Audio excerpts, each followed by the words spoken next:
Si Jean-Charles de Borda est le premier, à la fin du XVIIIe siècle, à avoir mis en évidence certaines propriétés mathématiques du vote et à avoir mis en évidence notamment le problème de la règle majoritaire, c'est Nicolas de Condorcet qui va vraiment donner ses lettres de noblesse à la modélisation mathématique du vote. Condorcet, né en 1743, mort en 1794, est donc plus jeune de 10 ans que Borda. C'est quelqu'un qui est un esprit précoce. À 16 ans, il fait un mémoire sur le calcul intégral qui fait l'admiration de l'Académie des sciences. Il est le petit protégé de d'Alembert, très très rapidement. Turgot, qui est le entre guillemets ministre des Finances de Louis XVI, le prend sous son aile et le fait travailler avec lui à son cabinet, comme on dirait aujourd'hui. Turgot se fait ensuite évincer, Condorcet en reste assez amer, lui qui aurait rapidement aimé faire cette carrière politique à laquelle finalement il se destinera tout de même, puisqu'il sera un personnage important lors de la Révolution française, en étant notamment député de Paris dans les années 1790 et en proposant notamment un projet de constitution en 1793. Condorcet, en gros, a vraiment les deux pieds que Borda n'avait pas tout à fait. Il a à la fois un pied dans la sphère mathématique et un pied dans la sphère politique. Et ça, cette partie de la sphère politique, Borda, lui, ne l'avait pas. C'est ce qui fait que Condorcet écrit beaucoup sur la politique, tout en ayant une carrière scientifique très remarquable. Et le fait qu'il écrive beaucoup sur la politique fait qu'à un moment, il veut faire la jonction de façon assez forte, et il écrit un ouvrage publié en 1785 qui s'intitule Essai sur l'application de l'analyse à la probabilité des décisions rendues à la pluralité des voix. Derrière ce titre assez long et assez complexe, comme souvent à l'époque les titres pouvaient être un petit peu fastidieux, en gros ça signifie Essai sur la modélisation mathématique des élections. Je rappelle que l'expression pluralité des voix signifie majorité relative en termes modernes. Condorcet, tout d'abord, reconnaît sa dette dans plusieurs ouvrages, pas seulement dans celui-ci, mais dans plusieurs autres, envers Borda, qui a été le premier à ouvrir la voie. Bien sûr, je rappelle que ni Borda ni Condorcet n'avaient eu connaissance des travaux antérieurs de Raymond Lulle et Nicolas de Cuse. Et Condorcet essaye d'approfondir le travail de Borda. Condorcet va beaucoup plus loin et il trouve notamment des résultats auxquels Borda n'a pas pu penser. Je vous cite l'exemple que Condorcet utilise lui-même dans son ouvrage de 1785, dans son essai. C'est le cas d'une élection à 3 candidats et 60 électeurs.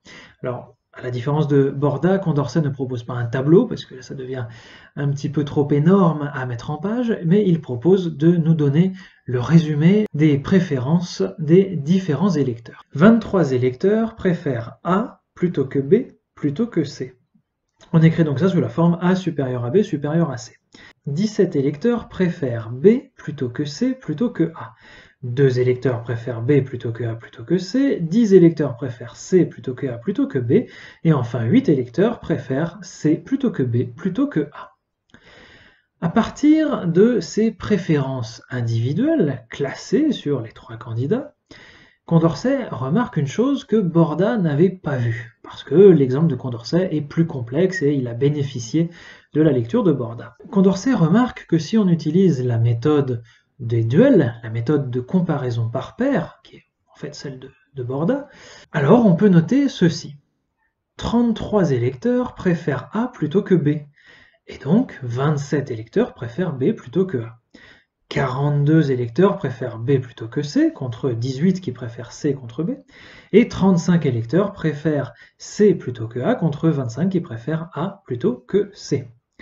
En d'autres termes, on a une majorité d'électeurs qui préfèrent A à B, une majorité d'électeurs qui préfèrent B à C, une majorité d'électeurs qui préfèrent C à A.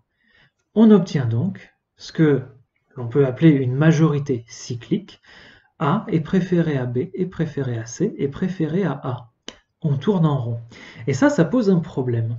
Condorcet appelle d'ailleurs ce résultat, le fait qu'il existe cette majorité cyclique, un résultat contradictoire. Pourquoi Condorcet parle de résultat contradictoire? Parce qu'il souhaiterait qu'on puisse établir une majorité claire avec une hiérarchie des 3 candidats au sein de la majorité des électeurs. Or, c'est impossible à partir de cette triple constatation qui mène à cette majorité cyclique. 3 ans plus tard, en 1788, Condorcet publie un essai sur la constitution des assemblées provinciales, un projet auquel il tenait beaucoup parce qu'il venait notamment de Turgot. Et dans cet essai, il fait une petite annexe mathématique dans laquelle il divulgue et rappelle rapidement les résultats de son essai de 1785, et il conclut ceci concernant les majorités cycliques. L'élection donne un résultat absurde, ou plutôt, elle n'en donne aucun. En gros, on peut rien conclure à partir de là. Alors, malgré tout, Condorcet dit, bon, effectivement, si on n'est pas obligé d'élire quelqu'un, mieux vaut n'élire personne. Et éventuellement, on peut même d'ailleurs être amené plus pertinemment à changer la base électorale pour ne pas se retrouver avec ce phénomène cyclique. Si néanmoins on est vraiment tenu d'élire quelqu'un à partir de cette base électorale-là, eh bien alors Condorcet propose une méthode qui consiste à éliminer les candidats les uns après les autres, c'est ce qu'on appelle la méthode de Condorcet. La méthode de Condorcet propose d'éliminer le candidat qui gagne son duel avec le moins d'avance. Dans le cas étudié et proposé par Condorcet, A gagne son duel avec 6 voix d'avance. C'est l'avance la plus faible qui existe parmi les 3 duels. On élimine donc le candidat A. Il ne reste alors plus que les candidats B et C, et c'est alors évidemment le candidat C qui gagne son duel face à B. Pour Condorcet, c'est important d'utiliser les mathématiques dans cette perspective électorale.